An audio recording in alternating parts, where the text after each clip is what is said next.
Salut, bonjour. On a rentré les plantes parce qu'il gelait dehors. Bon, j'espère que vous allez bien. Moi, ça va pas trop mal, hein. Écoutez, on est toujours là, on est toujours fermé, c'est un peu triste, même carrément triste. Donc, c'est bientôt les fêtes. Je vais vous parler de foie gras. Alors, le foie gras, il y a plein de façons de le faire. Et il y a plein de foie gras à acheter. Donc, moi, je vous conseille de le faire et surtout d'acheter de la qualité. Si vous achetez du foie gras qui est pas trop gras, c'est un cuistot qui me disait, je trouve que le foie gras est gras.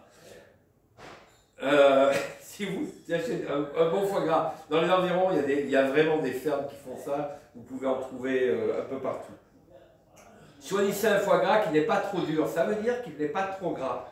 S'il est un peu mou, enfin mou, attendez, pas un oreiller, mais si c'est un peu tendre, s'il y a de la tendreté crue, hein, vous le prenez, ça veut dire qu'il est bien. Prenez un foie gras de 500 grammes à peu près. Vous achetez un foie gras entier, de toute façon c'est bon le foie gras. Ensuite, vous le faites prendre à la température ambiante pour qu'il soit facilement travaillable. Et vous allez travailler comme avec ce doigt-là. C'est-à-dire que vous allez prendre votre foie gras, vous allez le retourner, que la partie plate soit dessus. Et là, vous allez voir des veines que tout le monde appelle des nerfs, enfin beaucoup de gens, mais ce sont des veines.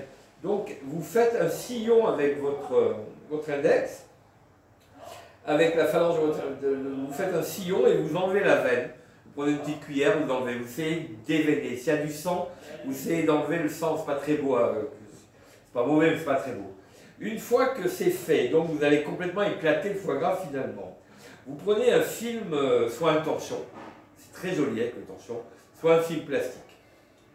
Vous prenez donc cette chose qui va servir d'emballage, vous mettez votre foie gras bien aplati au milieu, vous en faites deux si vous ne voulez pas un gros foie gras, et vous allez assaisonner votre foie gras. Je conseille 10 g de sel, 2 g de poivre au kilo de foie gras que vous allez bien répartir. Prenez de la fleur de sel qui est croustillant.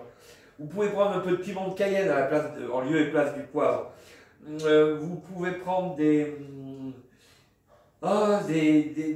plein de choses, en gros du poivre concassé pour qu'il y ait de la surface quand vous allez rouler. Et ensuite vous roulez votre foie gras comme une quenelle.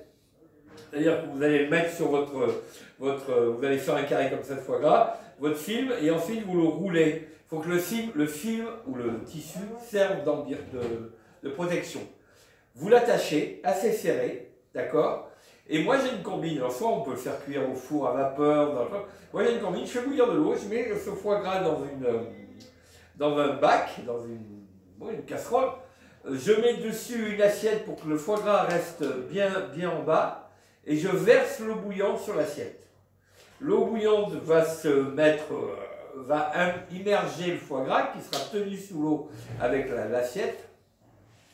Et là, vous laissez refroidir. Tranquillement, vous laissez refroidir, ça va prendre 1 heure, 1 heure et demie, 2 heures, si vous en foutez. Vous le faites toujours 3-4 jours avant de le manger, il faut que le goût du foie gras mûrisse. Vous pouvez mettre un peu de vin blanc, là, on a du très bon vin blanc à Baume-les-Venines, un vin naturellement doux, qui est super. Vous pouvez mettre un peu de cognac, pourquoi pas un peu de whisky, du gin avec des genièvres. Ouais, vous pouvez vous amuser sur le foie gras. C'est pas très compliqué. Et du coup, vous allez avoir de la super canne pour un prix raisonnable. Voilà, gros bisous, foie gras, la prochaine fois, la semaine prochaine, peut-être on parlera du poisson truite, en gravlax ou belle vue, enfin bon. Allez, faites gaffe, c'est pas fini.